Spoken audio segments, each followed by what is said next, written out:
Hi everyone, my name is Sanchita and welcome to my channel. I hope you all are doing good. जैसे कि आप लोग को पता है सितंबर का मंथ आ चुका है। दैट मीन्स एग्ज़ाम्स आपके इसी मंथ 20 to 30 जो टेंटेटिव डेट आया है आपका एनटी की तरफ से, इसमें कभी भी कंडक्ट हो सकता है।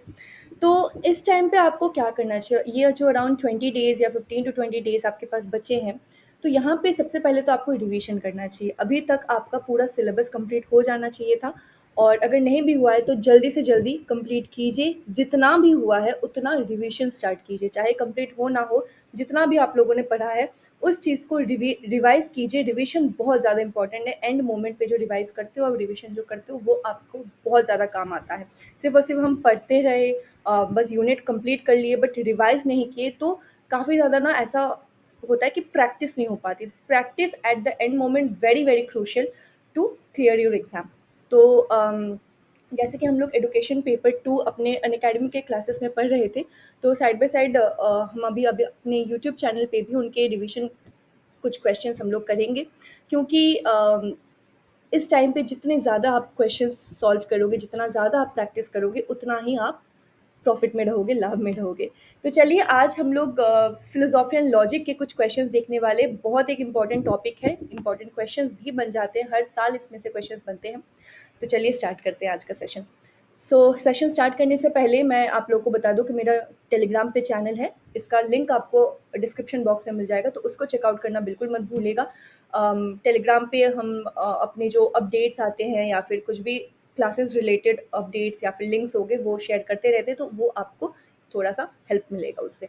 और अपार्ट फ्रॉम दैट, आप अगर इस वीडियो पे या फिर इस चैनल से कुछ भी आपको हेल्प मिला है, कुछ भी यहाँ से सीखने को मिला है, तो इसको सब्सक्राइब करना बिल्कुल मत भूलना और इस वीडियो को भी लाइक करना मत भूलना। तो चलिए on this note let's start with our first question for today. Question कहता है, the critical philosophers uses logic to subject debates on an issue, to make the nation stable, subject viewpoints या फिर subject viewpoints to critical decisions। critical philosophers जो है उनको वो logic क्यों use करते हैं, लॉजिक यूज़ करने का क्या मतलब है। यहाँ पे आप इस वीडियो को पॉज करके इसका आंसर भी सोच के खुद भी सेल्फ इवेलुएट कर सकते हो। ओके, तो यस, इसका सही आंसर होना चाहिए आपका option number D, that is critical philosophers uses logic to subject view points to critical decision. देखिए, जहाँ पे भी लॉजिक आता है ना, लॉजिक के साथ ही एक शब्द और एक वर्ड जुड़ जाता है, दैट इज थिंकिंग। तो लॉजिकल थिंकिंग, इससे एक सिनोनिमस वर्ड जुड़ता है, दैट इज क्रिटिकल थिंकिंग। तो लॉजिकल थिंकिंग, जहाँ पे भी लॉजिक आएगा वहाँ तर्क आएगा, वहाँ पे ही आपका या तो अग्री होगा या तो डिसएग्री होगा, दोनों ही बातें आती है, दोनों ही अप्रोचेस आती है। तो लॉजिकल थिंकिंग के साथ आपकी क्रिटिकल थिंकिंग जुड़ती है, तो इसी का मतलब होता है क्रिटिकल डिसीजन मेकिंग में लॉजिक का यूज होना। तो critical philosophers uses logic to subject view points to critical decisions. Second question आज का। क्वेश्चन कहता है, philosophy is coined from two Greek words which are philein sophia, philosophy, philein sophy या फिर फिलोसोफी। फिलोसॉफी जो है शब्द बना है, दर्शन शास्त्र जिसको हम हिंदी में कहते हैं, ये दो ग्रीक वर्ड्स से जुड़ के बना है। कौन कौन से दो ग्रीक वर्ड्स है? यस, सही आंसर इसका है option number A, that is philein sophia. ये दो शब्द का मतलब होता है the love for wisdom. Philein यानी कि विजडम और सोफिया इज लव, तो फिलेन सोफिया का मतलब होता है the love for wisdom. Next question देखो। Existentialism postulated that, option A कहता है essence comes before existence, B है God created man to worship him, option C है man existed and then dies, या फिर ऑप्शन डी है existence precedes essence. Existentialism यानी कि अस्तित्ववाद, क्या स्टेटमेंट, क्या मानना है इसका? Yes, option number D, that is existence precedes essence. Existentialism का मानना है एग्जिस्टेंस प्रीसीड्स एसेंस। अब यहाँ पे आपको मैं एक बोनस क्वेश्चन आपको देती हूँ कि आपको ये बताना है कि ये जो एग्जिस्टेंस प्रीसीड्स एसेंस, एग्जिस्टेंशियलिज्म के हमने बहुत सारे एक्सपोनेंट्स के नाम पढ़े हैं, उनमें से कौन से एक एक्सपोनेंट ने ये स्टेटमेंट दिया है that existence precedes essence. Okay, next question देखो।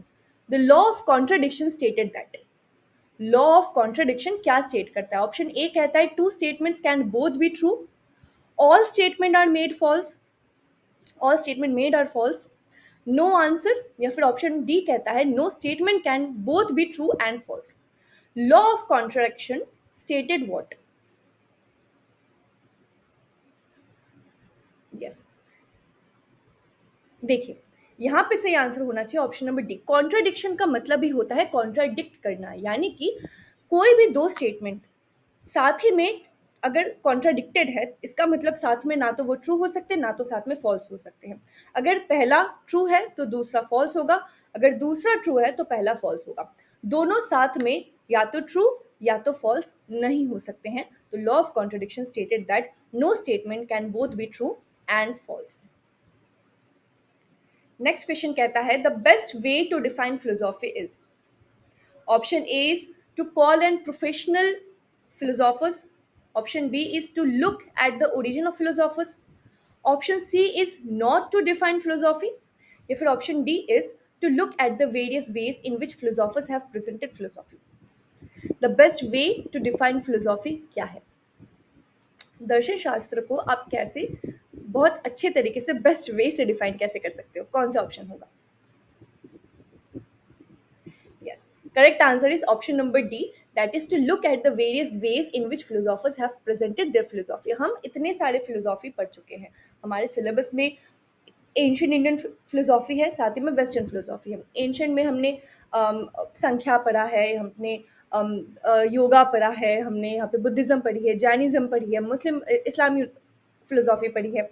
वेस्टर्न फिलोसॉफी में हमने आइडियलिज्म पढ़ा है, हमने यहाँ पे रियलिज्म पढ़ा है, एग्जिस्टेंशियलिज्म पढ़ा है, प्रैग्मैटिज्म पढ़ा है। ये जो डिफरेंट डिफरेंट फिलोसॉफीज़ हैं, इसमें चाहते क्या, ये एक्सपोनेंट्स ने अलग अलग फिलोसॉफीज़ दी क्यों है? इन ये फिलोसॉफी है एक एक खोज, एक सत्य, एक आइडिया। तो किसका क्या मानना है? जहाँ पे आइडियलिज्म कहता है कि हर एक चीज़ एक आइडिया है, हर एक चीज़ एक आइडिया है। रियलिज्म कहता है कि नहीं, सब कुछ एक ऑब्जेक्टिव अप्रोच, एक ऑब्जेक्टिव वर्ल्ड ही सत्य है। प्रैग्मैटिज्म बोलता है कि नहीं, प्रयोजन है सब कुछ, नेसेसिटी है। एग्जिस्टेंशियलिज्म बोलता है कि एवरीथिंग इज एग्जिस्टेंस। तो ये जो अलग अलग वे आउट है, ये जो अलग अलग नज़रिया है, पर्सपेक्टिव्स है, यही है अलग अलग philosophies. Okay, so the various ways in which the philosophers have presented their philosophy, this is known as the philosophy. Empiricism postulated that no one can know anything for certain, knowledge is acquired by studying, knowledge involves the use of senses, and knowledge is light. Empiricism का क्या मानना है? हम empiricism इस शब्द से क्या समझते हैं? यस, सही आंसर इसका ऑप्शन नंबर सी होना चाहिए। एम्पिरिसिज्म जो शब्द है, ये आता है एम्पिरिकल से, जिसका मतलब होता है एक्सपीरियंस। और अगर और थोड़ा डेप्थ में समझे हम, तो ये होता है सेंसरी एक्सपीरियंस। तो एम्पिरिसिज्म कहता है कि जो भी ज्ञान हमें प्राप्त होती है, जो भी नॉलेज हमें मिलती है, वो हमारे सेंसरी एक्सपीरियंस से जुड़ के होता है। इसी का उल्टा होता है रैशनलिज्म, जिसके ऊपर ये क्वेश्चन कहता है। So the rationalism school is of the view that knowledge is light, knowledge involves the use of senses, knowledge involves thinking and reasoning, या फिर knowledge involves the praying to God. अगर empiricism sensory experience के बारे में या फिर experience के बारे में इन जनरल कहता है कि नॉलेज थ्रू एक्सपीरियंस, तो रैशनलिज्म स्कूल किस चीज़ पे मानेगा? यस, रैशनलिज्म मानेगा कि नॉलेज जो है, ज्ञान जो है, उसके पीछे थिंकिंग है, उसके पीछे रीजनिंग है। तो rationalism school is of the view that knowledge involves thinking and reasoning.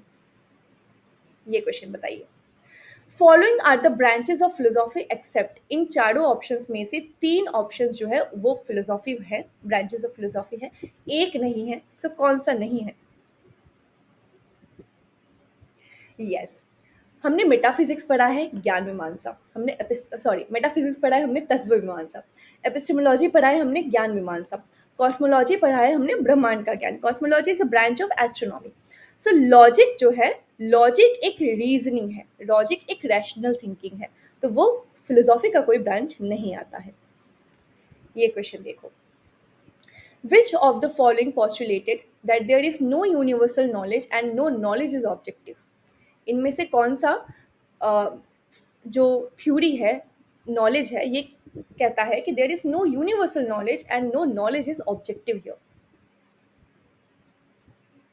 No knowledge is objective and there is no universal knowledge, ये कहता है रिलेटिविज्म। रिलेटिविज्म कहता है हर एक चीज़ के बीच में एक रिलेशन होता है, एक नेटवर्क होता है। यहाँ पे किसी भी तरीके की यूनिवर्सल नॉलेज नहीं होती, और नॉलेज जो है वो सब्जेक्टिव इन नेचर होता है। So there is no universal knowledge and no knowledge is objective, ये कहता है रिलेटिविज्म।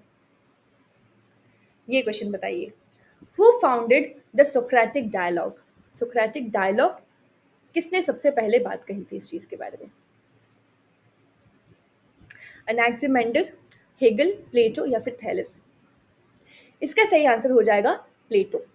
प्लेटो ने सबसे पहले सोक्रेटिक डायलॉग की बात कही थी, तो इस चीज़ को याद रखिएगा, इट्स वेरी वेरी इंपॉर्टेंट। सो यही कुछ 10 क्वेश्चंस थे आज के लिए।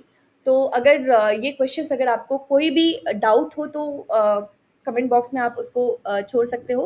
अगर कोई भी डाउट हो या फिर कुछ ऐड ऑन करना हो इस नॉलेज से, और जो मैंने क्वेश्चन आपको बोनस पूछा था उसको बिल्कुल ही अटेम्प्ट करना मत भूलिएगा। हम मिलेंगे अपने नेक्स्ट वीडियो में और कुछ यूनिट्स के क्वेश्चंस के साथ।